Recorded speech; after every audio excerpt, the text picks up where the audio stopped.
Welcome to Wired to Thrive.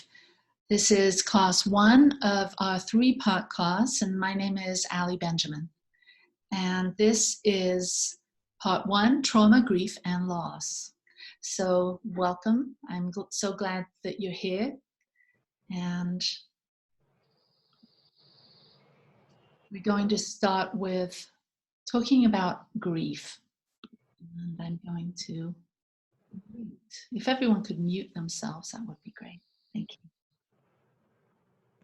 So grief is a process of healing after loss and trauma or transitions. And if you're watching today, if you're here with us today, then there's a high likelihood that you've experienced loss, maybe the loss of a loved one, and maybe the loss of something that's very important to you, maybe a job or something of that sort. And so I welcome you and I honor your grief, and I trust and know that through this process, this three-part process, and through these 5 stages or states of grief, that we come to the other side. We come to a place beyond where we have a greater perspective on grief, on our traumas, on our losses, and that we're able to find a deeper, more expanded spiritual perspective on our grief journey and who we want to be and how we want to be moving forward in our life as we allow the experiences, the memories, the loves that we've experienced with our loved ones to fuel our journey forward and become a light and possibly even expand into a greater relationship with our loved ones. So we offer this transformational course for those that are looking to move beyond. And I call it the grief loop. The loop of feelings and thoughts and emotions that we have that could possibly have been buried within us from early childhood, from some of our very earliest losses. And that when we experience a loss as an adult or a loss years later, that it only unearths some of these deeply painful memories and feelings that possibly haven't been resolved. And so I trust that through this course that you have an opportunity to have a deeper look at your feelings and emotions and to expand your perspective and gain greater footing on your path forward as you expand consciousness. So the 5 stages of grief: denial, anger, questioning or inquiry. In the Kubler-Ross books, she calls it bargaining. And I've re-termed it inquiry. So denial, anger, inquiry, depression, and acceptance. These 5 stages are responses to loss that many people have, but there's no typical response, as there's no typical loss. Each of our losses are different and unique and very special and painful to all of us. Our grief is as individual as our lives are. And these 5 states are part of a framework that make up our learning to live with the changes that we face. And they're tools to help us frame and identify what we may be feeling. But they are not stops on some linear timeline. Not everyone goes through all of them. And they're not necessarily in the order of denial, anger, inquiry, depression, and acceptance. For instance, I don't feel that I've experienced a great deal of anger through my grieving process. But I've definitely felt denial and inquiry, and some deep, deep sadness. And I feel that I've come to a place of acceptance. But even coming to a place of acceptance, and even moving beyond acceptance to expansion and finding deeper meaning, periodically, if not daily, I experience waves of sadness, particularly in thinking of my son that took his life less than 2 years ago. There's constant reminders for me that he's not here. He has a daughter, and he has a sister and a brother. And so our family will never be the same without him. And so there's a constant reminder of his not being here. And so even though at some moments I come to a great place of looking forward to the future and joy for the planning of our next great adventure and the next magnificent chapter that my husband and I are writing for ourselves, there's definitely that real hard stop into feeling that the waves of sadness that wash over us. And we've taken time each day to make sure that we talk about our feelings and we process through them and listen and bear witness for one another. And that's so important. So as you're listening to this today, I trust that you'll find someone special in your life that you can feel safe and confident that you can share your feelings, because there's something so exquisitely important and meaningful in having a witness to your grief, and also bearing witness for someone else, to be that space, that compassionate heart where no matter what's said, there's just a deep, deep listening,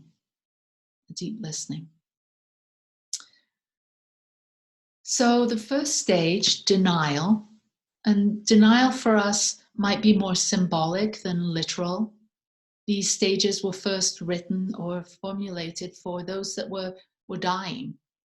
And so denial when you're about to die, or that's in your future, would be different from the denial that we feel as we've lost someone. Denial for us might look like you can't believe that they're gone, and you can't imagine life without them. Typically, we're not in denial that they're gone. We know that they've passed, but we just can't believe it. We may respond with a sort of paralyzed sense of shock or blanketed by numbness.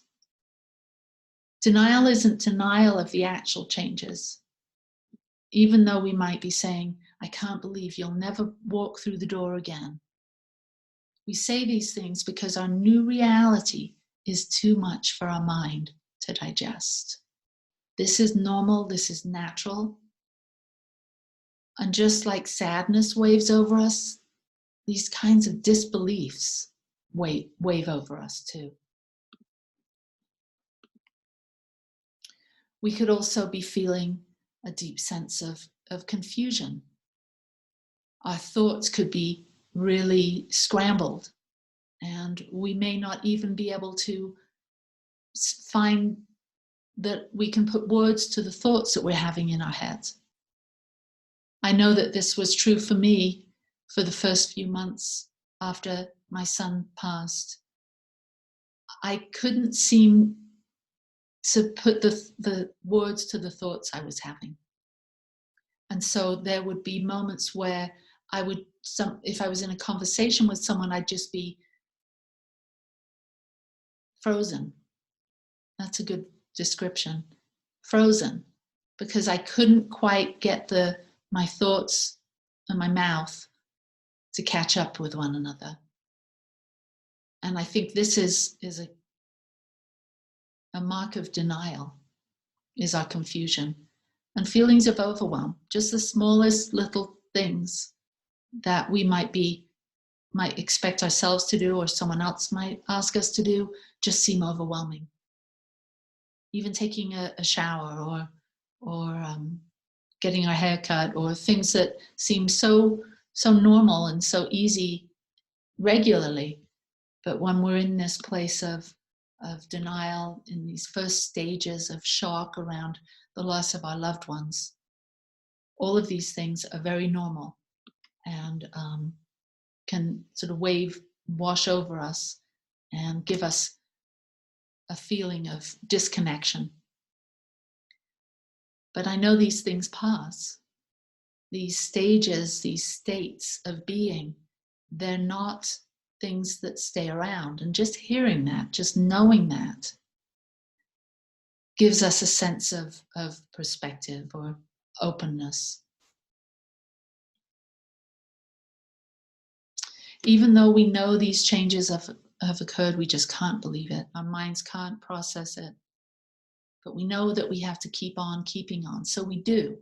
So even though we might be in denial, there's something within us, some sort of natural mechanism that keeps us moving forward, that keeps us doing the things that we need to do to take care of ourselves. And so it's very important to also remember to take good care of ourselves when we're in grief, to take time to maybe every morning take your journal out and write down a few things that you might want to do to take care of yourself. You might want to do that will bring you a sense of comfort and a sense of care. The denial state of grieving helps us to survive the loss and helps us to cope. We might find ourselves talking about it with our family and friends. I know for me, I didn't talk about it with many people, but there were a couple of people that I've just had this overwhelming urgency to talk to them and let them know, even in detail. And whilst part of me being a very private person, I had a little bit of guilt afterwards. Why did I share so much?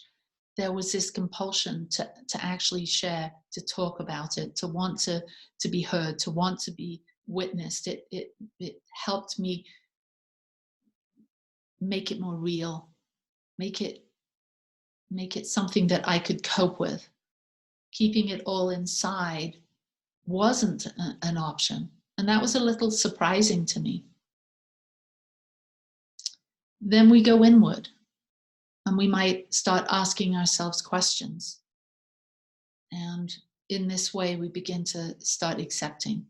When we move beyond the denial stage, for a moment maybe, or maybe for good, as we start to accept what really happened. And then we're better prepared for when our feelings surface in the future. And so the next state is anger. And the close companions of anger are guilt, shame, and blame. Oops. Moving too quickly here. There we go.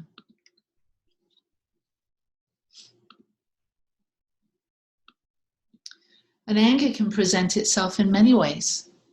We might be angry because our loved ones didn't take better care of themselves, or we might be angry that we couldn't have helped more.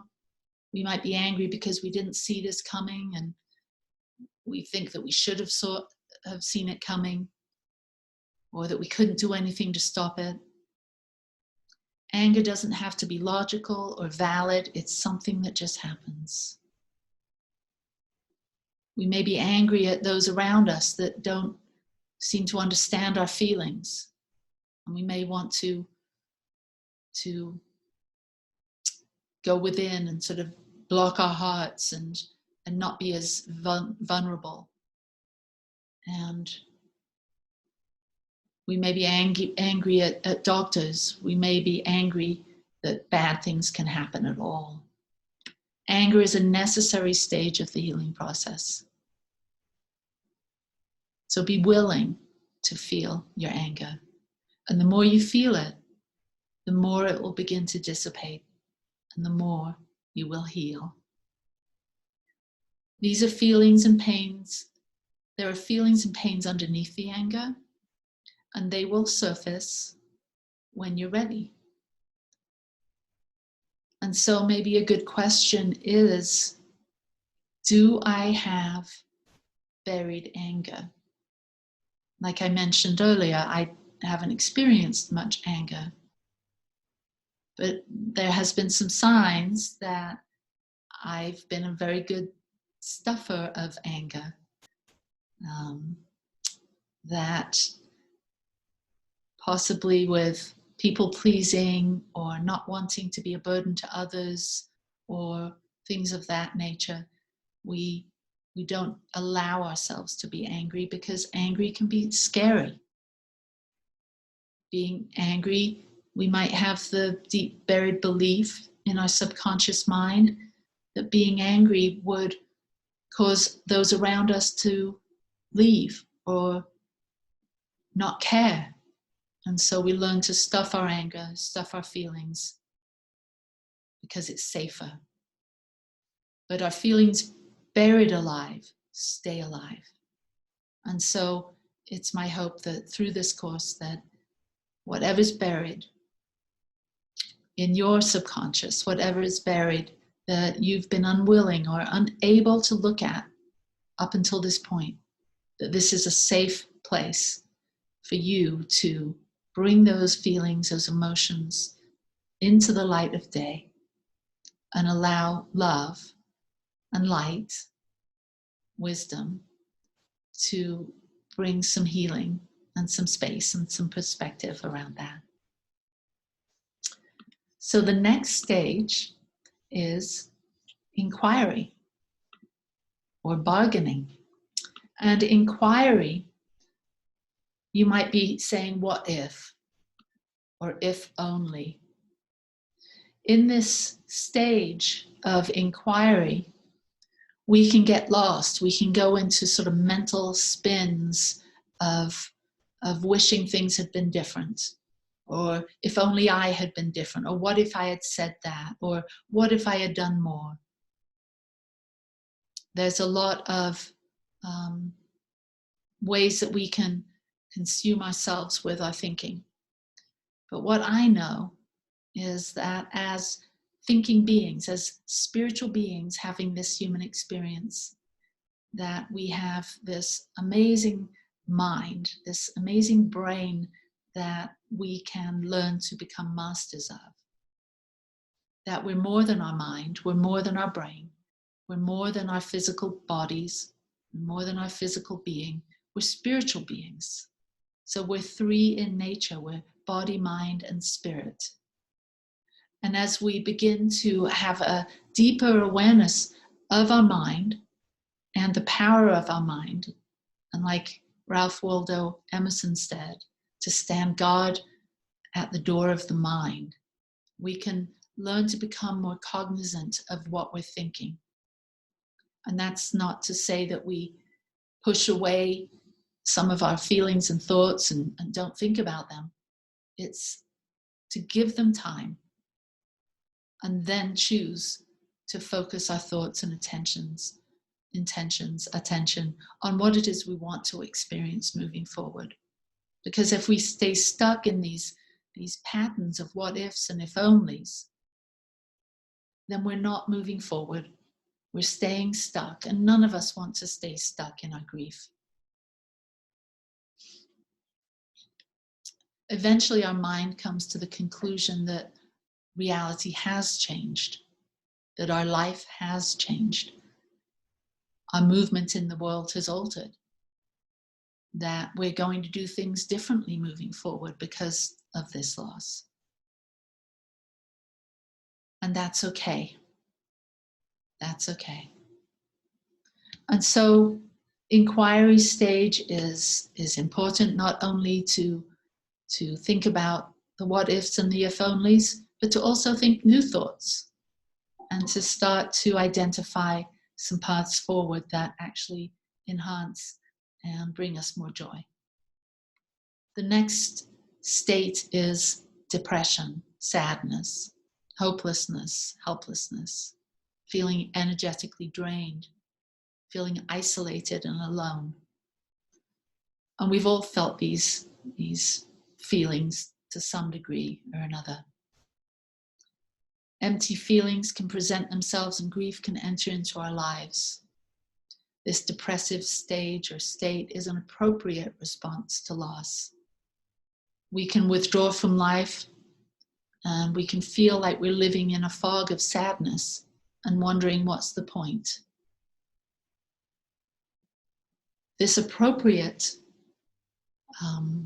response to loss in the form of depression is something that you want to pay close attention to, because if it prolongs, if you stay stuck in this, then I encourage you to seek professional help, to find a therapist, to go more deeply into this, because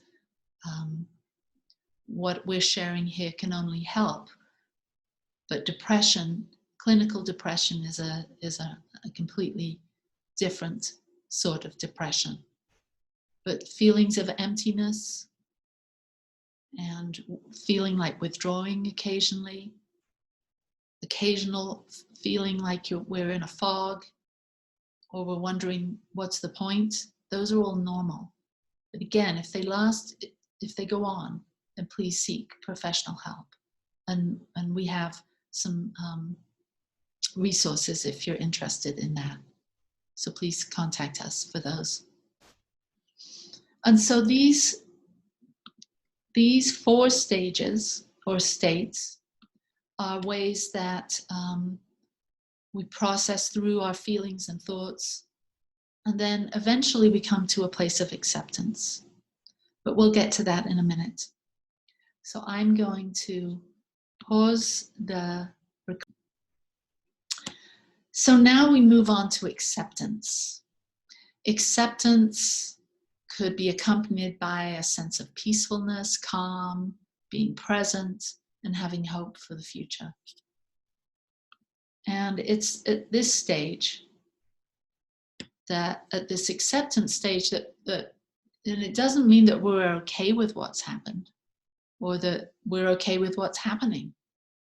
This state is about accepting the reality that our life and our world has changed. And we learn to live with it. The new normal with which we must live. This is when healing truly takes hold. Acceptance looks like remembering and recollecting, and then reorganizing our thoughts around it all, and reorganizing our life around it all.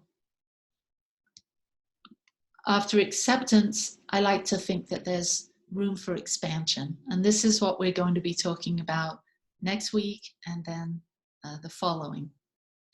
Expansion is a place where we can, once we give ourselves permission to move beyond the grief, not in denial that it won't come back, that we won't have moments of sadness and of denial or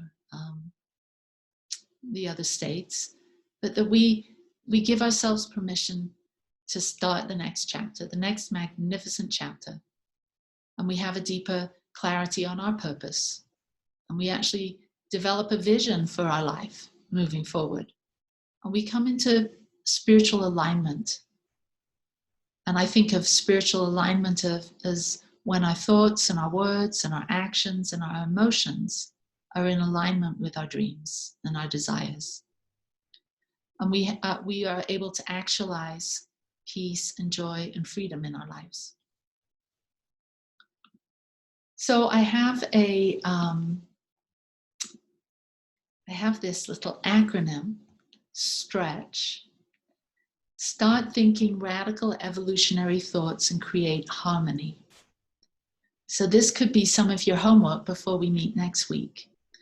So as I started to stretch into my new reality without my son being here in our lives, and as I started to do some deeper inquiry into how I was really feeling, not on my ego level, but on a deeper level, from a more expanded level, I would ask myself these 4 questions.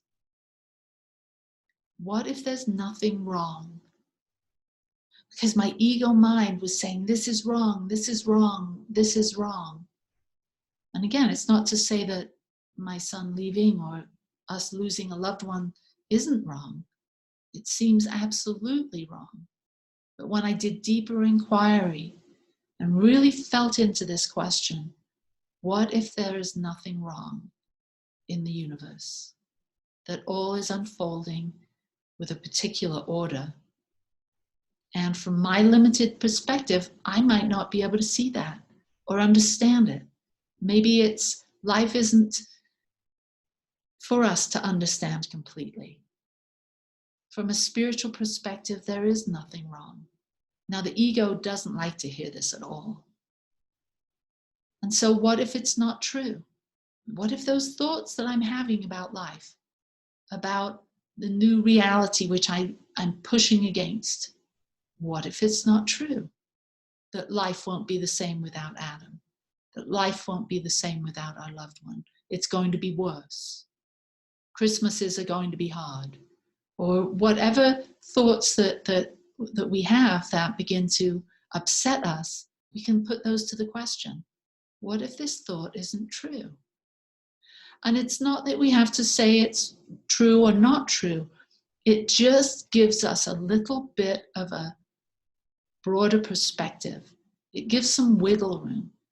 It disengages us from being rigid and attached to the next question, who would I be without my stories? We're constantly making up stories, deciding what things mean, labeling things. And when we do this, when we have a habit of categorizing, putting things in a box so that we can understand it, these are very ego victim ways of creating a life story around what we're experiencing. So who would I be without my stories? When I ask myself this question, it then opens me up to see that, oh, am I going about this story making again? Am I trying to create a script around this new normal, this new reality? Because my stories about things tend to become my reality. And so what would a new story be around my loved one leaving? Could there be a more evolutionary story around Adam's leaving? Now, these aren't easy questions to ask yourself when you're in the midst of grief, but these things I did. I remember having 2 speaking engagements soon after Adam passed, where I actually talked about this concept of stretch, to start thinking radical evolutionary thoughts and create harmony, or create health, or create happiness. And the last one is one of my favorites. I remember when I was in the deep trenches of grief and shock and frozen many times, thinking life was very, very difficult. I would ask myself this question: what if it was easy? What if going to the grocery store was easy? Now, my mind didn't want to go. I didn't want to leave. I just wanted to stay in my cave, my hole, and not have to do those things to put me out in public or around people. But I'd ask myself when I felt that something would be difficult, what if it was easy? Now, this didn't make it necessarily any more easy, but what it helped me to see what it wasn't as difficult as my ego or my mind had me thinking. Again, it gave me some spaciousness to stretch. And in that stretch, and when I started thinking wider, more radical thoughts around my life and around the situations and the choices I had, things started to shift for me. And I started to feel more in the flow of life. I wasn't limited by my stories. I wasn't stuck in a story that was causing me pain. So, stretch, start thinking radical evolutionary thoughts, and create harmony in your life. Les Brown says, if you put yourself in a position where you have to stretch outside your comfort zone, then you are forced to expand your consciousness. We don't awaken in our comfort zone.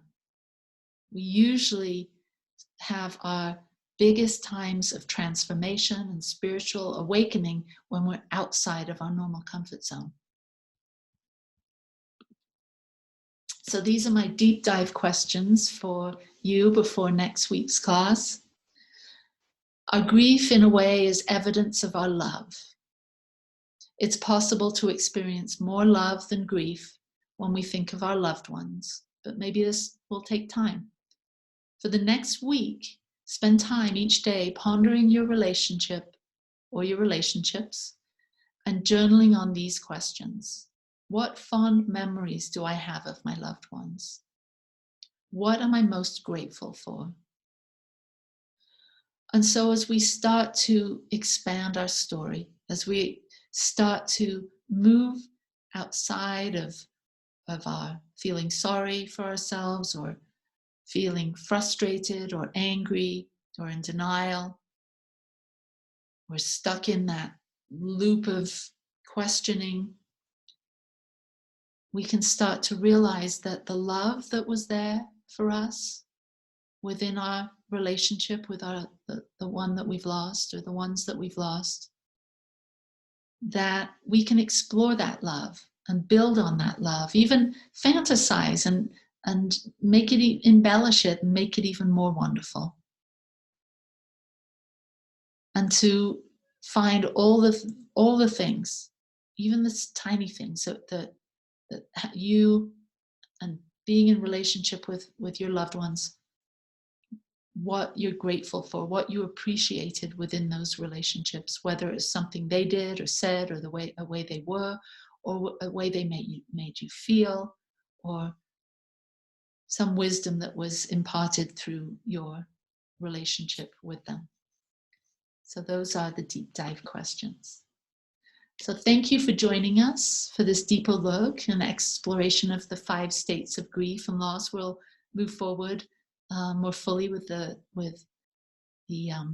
final 2 stages, the expansion and the acceptance. Next week as we move into forgiveness, release, and surrender. So I love you very much. I know that Michael does. Thanks for being here. And if you want more information, please email us at growingedgelive@gmail. And you can find us on Facebook, Allison Benjamin, Michael Benjamin. And we look forward to working with you. We work with people one-on-one. And we also are starting an online grief group shortly for this group. And so if you've enjoyed this and you'd like to donate, make a donation to our nonprofit 501c3, the Satya Center, you can do that. You can do that by going to Venmo, Satya Center, SATYACENTER,